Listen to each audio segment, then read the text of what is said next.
Talks. I'm Cathy Yang, your intel on the Philippine markets and the economy.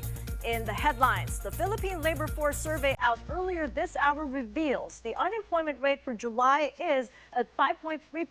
That's coming from June's 3.7%, but a lot lower than the unemployment rate last year of 4.7%. The unemployment rate measures the number of people actively looking for a job as a percentage of the labor force. Isang malaking kasinungalingan ng mga pinagsasabi niya patungkol sa pagbabago ng mga proyekto. I will never, ever, Mr. President, destroy the name that was given to me by my parents.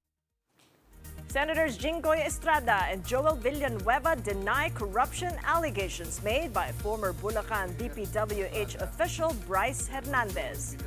And President Marcos says he will announce soon members of an independent commission that will investigate anomalies in flood control projects. People's Budget Coalition Technical Advisor and Action for Economic Reform's Research Associate AJ Montesa joins us live online, while Mark Canizares of Manulife Investment Management and Trust joins us in studio.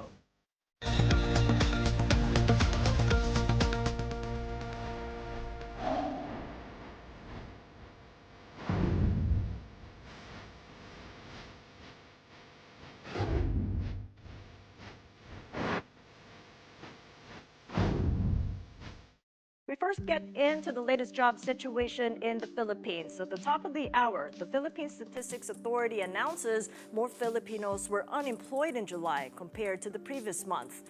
The unemployment rate rose to 5.3% in July from 3.7% in June, translating to about 2.6 million individuals. The figure was also higher than July of last year at 4.7%. Underemployment also rose to 14.8%, or 6.8 million individuals, from 11.4% in June. As for unemployment, it fell to 94.7%, down from 96.3% the previous month. This translates to over 46 employed individuals in July. JP Rivera of PIDS says this figure is expected. He says it's a slap to us that gains in job quantity do not always translate into job quality or stability. President Bongbong Marcos will announce this week the members and scope of powers of an independent commission that will investigate anomalies in flood control projects. The president said the panel will serve as a fact-finding body with subpoena powers. He stressed it will not impose punishments, but will instead forward its findings to the Justice Department or the Ombudsman. He says no politicians will sit on the commission to ensure independence. President Marcos is also weighing giving it contempt powers, but at a minimum, it can recommend who should face charges over flood control budget issues. For his part, Akbayan Party List Representative Chel Diokno told The Big Story the commission should be empowered to hold people accountable. He highlighted that current congressional investigations are only in aid of legislation and lack real authority to punish wrongdoing. What we need is a commission that has the ability to get at the truth, and not just get at the truth, but put people behind bars. The commission should also have the power to recommend witness protection for those who are truly under threat, in addition to the subpoena and the contempt powers. Senators Jinggoy Estrada and Joel Villanueva has denied claims that they received kickbacks from flood control projects. Former Bulacan 1st District Assistant Engineer Bryce Hernandez accused the two of senators raking in a total of 955 million pesos from flood control projects in 4 Bulacan towns. Sabi ni Senator Marcoleta kahapon, ligtas ka na. Hindi po ito totoo. Si Senator Jinggoy Estrada, Senator Joel Villanueva, Yusek Robert Bernardo, at D. Alcantara. Si Senator Jinggoy po ay nagbaba ng 355 million ngayong 2025 sa mga ilang projects sa Bulacan. Noong 2023 naman, ay naglabas ng 600 million si Senator Joel Villanueva. Hernandez showed photos of his former boss, dismissed Bulacan 1st District Engineer Henry Alcantara, with Estrada at a party inside a casino, claiming both of them are, quote, super close. Another assistant engineer, JP Mendoza, presented messages between Alcantara and Villanueva, where the senators seemingly complained of DPWH's low commitment to him. Villanueva added that DPWH still has a score to settle with him. Hernandez also showed photos of bundles of money that were allegedly given out to flood control proponents. Over at the Senate, Estrada dared Hernandez to take a lie detector test with him, while Villanueva said he would never do anything to tarnish the name of his family. Hindi ako papayag na makaladkad ang aking pangalan sa mga pahayag na katang-isip at gawa-gawang salaysay. I challenge him right now to take a lie detector test with me. Let us settle this once and for all and show the public who is telling the truth. Wala po ako kailanman naging flood control project. Hindi ko po sasabihin na I categorically deny this accusation. Dahil po may resibo po tayo. Meron po pwedeng i-verifika kung bakit ito nangyayari. I will never betray my principle. I will never, ever, Mr. President, destroy the name that was given to me by my parents. Former DPWH Secretary Manuel Bonoan is not off the hook after Senator Panfilo Lacson linked him to have a private construction firm in Bulacan. In his second privileged speech, Lacson revealed that Global Crete Builders, which bagged 2.2 billion pesos worth of flood control deals, is led by Candaba Mayor Rene Malangke. And Malangke owns MBB Global Properties Corporation, in which Bonoan's daughter serves as treasurer. Lacson flags this as an example of a growing family business amid the flood control saga. Kaya naman pala ang palaging depensa ni dating DPWH Secretary Bonoan, isolated case lang daw. Ayaw na siguro ni Bonoan na maungkat pa sa investigasyon ang Global Crete. Meanwhile, Lacson chastised 5 Bulacan DPWH officials, including Henry Alcantara and Bryce Hernandez, that he called BGC Boys, or Bulacan Group of Contractors. They're all allegedly gambling addicts who lost up to 1 billion pesos in casinos. Parang nakinikinit ako na, Mr. President, na nagtatawanan pa ang mga matatalinong gagong matching na ito habang nagbibiyahe papuntang kasino, dala ang kwartang kinulimbat habang naglilimas ng tubig baha, papalabas ng kanilang mga bahay ang mga pobreng taga Bulacan.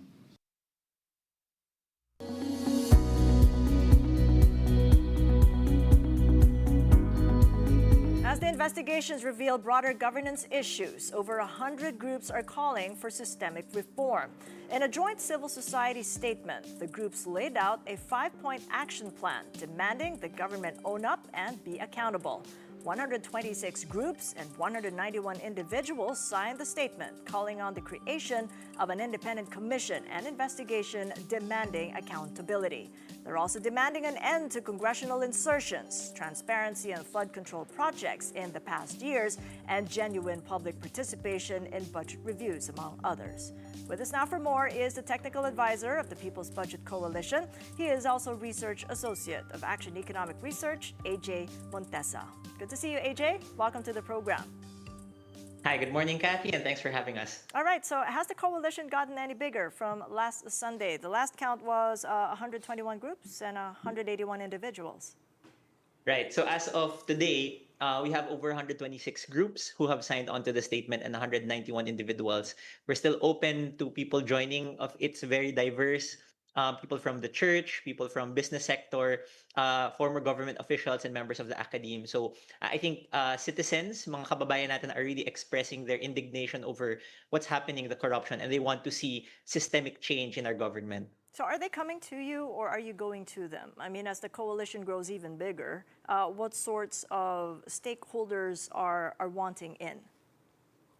Right. So we've published the statement online. It's publicly available, and we're allowing people to sign on. So if they want to sign on, they're free to look at the statement and message us and tell us that they want to be on the statement. But we're also reaching out to different groups. We're trying to think about how we're going to engage in the independent commission, for example, because one of our calls is the budget process really does have to include civil society participation. It's not enough for government officials to be there. We really need people from civil society to be in the room and see what they're talking about, their transactions, and see everything so that we can really make sure that there's no insertion, there's no corruption that's going on. Before we even get to the planned independent commission, what do you and the coalition make of how hearings are coming along, igniting a Senate shuffle and turning up names from within the legislature that now point to alleged complicity with contractors in question? I think it really goes to show that people are very tired of this corruption. We're experiencing firsthand the impact of the lost billions of pesos that are going into the contractors' pockets, into the politicians' pockets. So the anger is rightfully justified, and I think our politicians are starting to be afraid and get scared. I think one thing we have to note, though, is that the House of Representatives and the Senate, they're not free of any personal agendas or any conflicts of interest. Some of them are probably involved in these things. They have to have had been involved because they were the ones who enacted the budget in the first place. So it's really important that we have an independent commission, because currently, with the way that these hearings are being conducted, you can't erase the questions of public trust, of credibility, if some of these people are involved, if they're covering up. So you have different statements in the Senate hearings and in the congressional hearings. So it would be good to have a more independent body that establishes its credibility, where there's no conflict of interest. To your point, exactly. I mean, what is a more independent body? The president is now planning to create that independent commission, and you just said you want in. But what sort of contribution can you make to make it a more independent body? Right. So I think at the very least, the independent commission should not contain any government officials or any politicians. It should include, for example, legal experts, litigators. It should include civil society. It should include people who have judicial experience, so former justices, for example. It should include members of the private sector, members of the academe. We think that the body should be able to do to recommend prosecution, to do fact finding, but also aside from the investigations, it should be able to recommend policy. So that's an important thing. These issues are systemic. So definitely we should prosecute the people who are involved. Dapat managot lahat ng sangkot dito.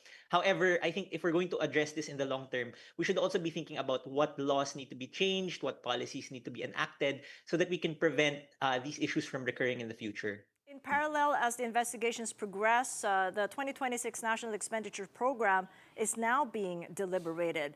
Has the coalition gotten the kind of representation that you've been clamoring as resource persons rather than mere observers? So far, it's more of the latter. We've been invited to the committee hearings and we've been able to attend some of them. So we've been attending the DepEd hearings, the DOH hearings, the different hearings. We were there at the DPWH budget hearing, for example. But again, it's more as observers. We don't really have a voice. We're not really called upon. What we do have is the option, for example, to submit questions to the vice chair of the committee, and then they will verbalize our questions for us once all the other questions of the Congress members have been elaborated already. But we would like more To be voice. mere observers?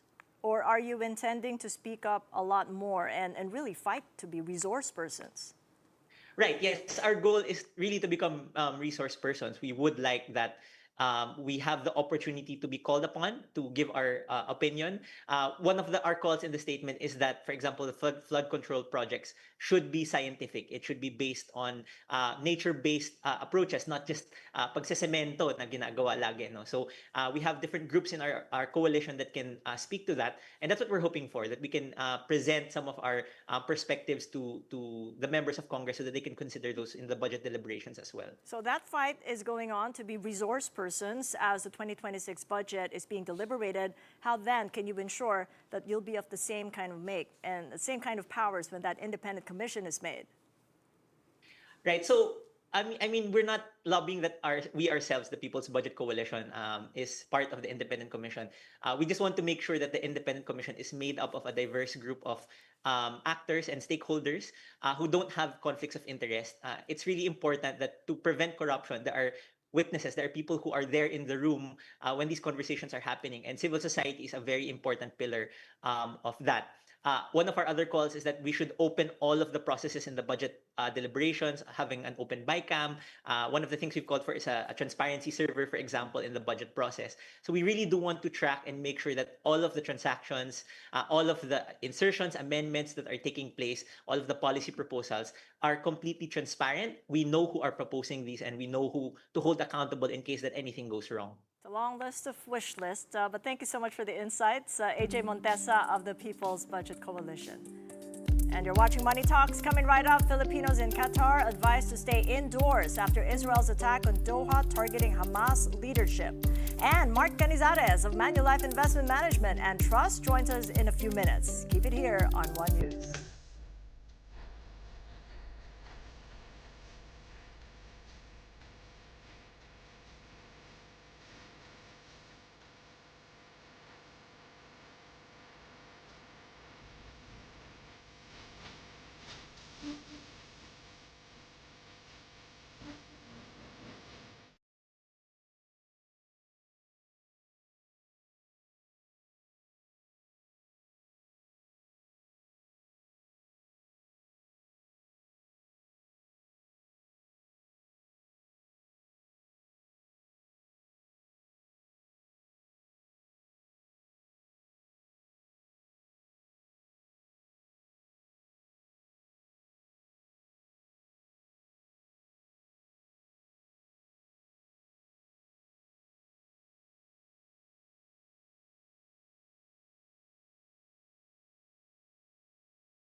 Welcome back to Money Talks. I'm Cathy Yang. The country's manufacturing output fell to a 5-month low in July amid weather disturbances and uncertainty over U.S. tariff policies. Preliminary results of the PSA monthly integrated survey of selected industries showed factory output shrank by 1.1% year-on-year. This was a reversal from the 7% growth a year ago and the lowest since the 1.9% decline in February. Analysts pointed to bad weather and slower demand for electronics hit by flip-flopping U.S. tariffs. They warned output may stay sluggish on weak export demand, although better weather and stronger local demand could provide some relief. And U.S. markets all finished at record highs yesterday, Tuesday, as investors remained optimistic of a rate cut amid a weakening labor market. The Dow rose by 0.4%, Nasdaq climbed by 0.33%, and the S&P 500 advanced by over 0.25%. Benchmark 10-year Treasury yields ticked up to 4.073%. Gold prices finished at another record for the third straight session, settling at $3,643 per troy ounce. U.S. futures are pointing to a mixed open when the markets open later tonight Manila time. S&P and the Nasdaq both up by 0.1% each, and the Dow falls by 0.1%. As for the Asian markets, it's trading higher this Wednesday. Australia's ASX rising by nearly 1%. South Korea's Kospi up by over 1%, and Japan's Nikkei 225 climbing by more than 0.5%. And a quick check in the Philippine market. See how the PSCI is opening up this Wednesday. It looks higher by about 0.2%, 6,134. The stock market closed yesterday, Tuesday, higher by 0.33% as investors resumed their bargain shopping, according to Regina Capital. The broader all-shares index climbed by nearly 0.25%, with sectoral gauges all in the green except for industrials. As for the Philippine peso, it opens today weaker, 57.10 to the dollar. Peso closed yesterday weaker at 56.98 against the greenback.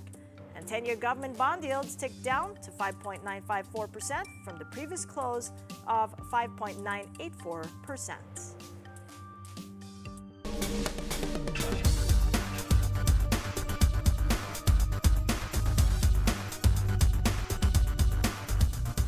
Joining us now is the head of equities at Manulife Investment Management and Trust, managing over $1 billion US, Mark Canizares. Good to have you back with us, Hi. Mark. Hi, nice to Welcome be back, Kat. to the program. So what do you make of it? PSCI up, but the dollar peso is down versus the dollar. Well, I think, as one of your guests were earlier saying, the market has really been quite cheap already. We've declined from July. If you remember, that was the peak. It was around July 15. And then there were issues related to specific corporates, specific sectors. We were in the middle of earnings season as well. And earnings was a little bit weak for the second quarter. Revenues were up only maybe less than 5%. Earnings not so much exciting as well, so the market used that as an excuse to correct. That's why you're seeing now the market, probably there are bargain hunters in the market right now, given where we are, and all the bad news seems to be priced in.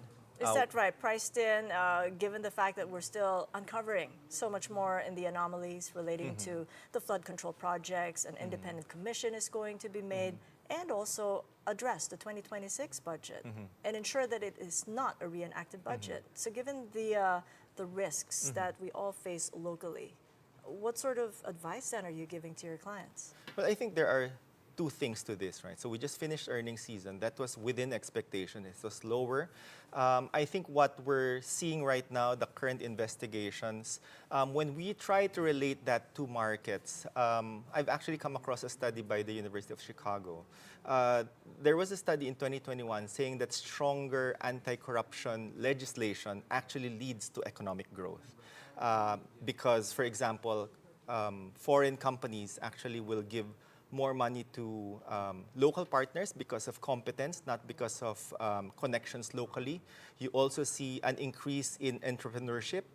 Money from foreign donors, for example, go to the local level because it's not sucked into bribery, for example. So I think going forward, whatever happens with the current investigations, I think the market is looking longer term for that in terms of what regulations will be coming out of this and if it will make it stronger.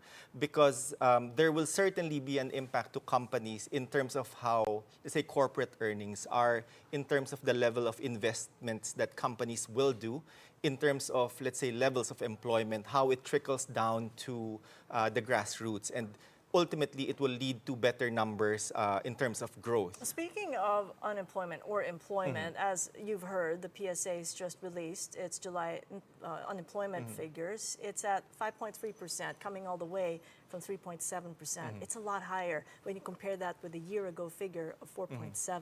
What does that make of the state of the economy, you think? It's a lagging indicator, yes, but we're picking and choosing which ones really matter now, the gut issues that matter to the people. Well, I think it only highlights the fact that you need more capital investment to create employment. You need policies that will support these things, right? And the more that you see all of this noise, which might deter capital from flowing in, then the more that you might see a domino effect into markets, into all your economic numbers. But the nice thing is that you're heading into fourth quarter, so there might be seasonal employment that might offset that as well. And I'm thinking about the consumption themes heading into the Christmas season. What is a preference then in your portfolio, billion-dollar portfolio? Is it going to be the consumer staples or the discretionary, given that inflation is rising? Correct. But still well below the Bangko Central's target range, and that the Fed may be cutting by September 16, 17. Well, if you look at the behavior of both the staples and the discretionary names in the market for the year, they've actually been battered as well. A lot of these things because of company-specific news, but as you pointed out, you're going into the fourth quarter, seasonally stronger. You have, yes, inflation was a bit higher, but it's still lower than the average that we have seen over the past couple of quarters. So that might provide an uplift as well. And we're quite constructive on what we will see in terms of spending as well domestically. That might also offset some of what we're seeing in terms of tariffs abroad and the uncertainty that it brings. Remember, the Philippines is not really a very export-oriented country. We have more of our domestic economy that's pushing up our numbers. But it's wanting to bring foreign investors in. As you know, the president has signed into law an extension of the lease agreement for foreign investors from 50 years to 99 years. Does that make property a little bit more attractive, given that we still have that oversupply? Well, that certainly opens up the door to more of where the demand will be coming from, right? Because it now puts us in line with the rest of the region in terms of these leasehold rights that foreigners can have on the Philippines. And certainly, if we try to relate that to the property sector, which has been grappling, for example, residential property with about 3-4 years of inventory worth, and you have some of the sectors that used to consume these things go out of the country, certainly that change in regulation might provide a kicker in terms of stimulating demand, not just coming from the Philippines, but also coming from offshore, which would be a welcome thing for residential property in the Philippines. All right, look for those silver linings as we head into the last quarter. Thank you Thank so you. much, Mark, for your insights. Mark Canizares of Manulife Investment Management and Trust. In corporate news, Meralco says electricity rates are expected to go down this September as a stronger peso cuts supply costs. The power distributor said peso appreciation lowered generation charges from its dollar-denominated suppliers. Meralco Vice President and Corporate Communications Head Joe Zaldariaga noted the decline in generation charge is projected to more than cover cost recovery claims filed by San Miguel Global Power for its terminated contracts. Meralco and Signal, the owner of this channel, are both part of the MVP Group.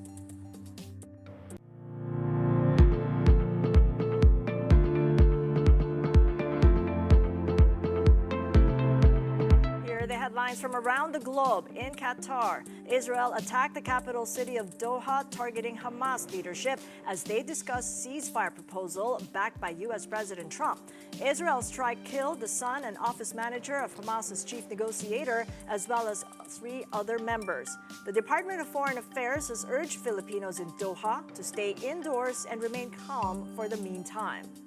In Nepal, 22 people died after protesters clashed with authorities as they set fire on the country's parliament and Supreme Court.